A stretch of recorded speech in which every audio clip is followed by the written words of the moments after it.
Mercedes' decision to pit for inters, do you think that was the right decision? Do you think it was maybe it would have been better to keep him out on the tyres that you knew and were sort of more slick, even though they had sort of less gauge and were probably more likely to overheat?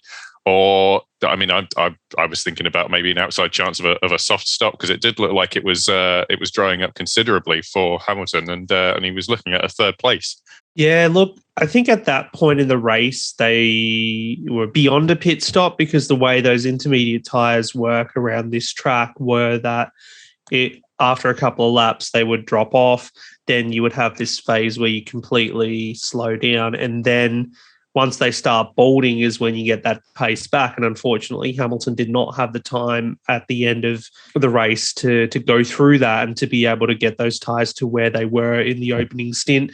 Same thing happened to Charles Leclerc as well, with the way he fell away in the second stint and then got passed on track by Sergio Perez there too. So, look, it was interesting listening to Pirelli's Mario Azzola as well after the race, saying that he didn't think that Hamilton would have made it to the end of the race on the same set of tyres that he started the race on, even though Ocon managed to do that there for Alpine, but his pace was pretty terrible at the end. They're just going to have to lick their wounds with the top 5 finish. I think, if they were to pit, they should have done it earlier, mirror the guys around them.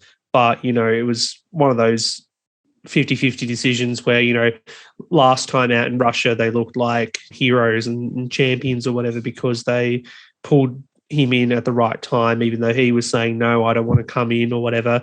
This time they pull him in. He didn't want to come in originally, but it goes the wrong way. So that's just the way racing works sometimes, unfortunately. But he still finished 5th. He still minimised what potentially could have been worse in terms of the points damage. So 6 points going into Austin, I don't think is too bad a loss. If they were to pit, they could have done it earlier. Yeah, like you say, it's not an insurmountable loss there of points. That's one race victory, which is perfectly within Lewis Hamilton's grasp.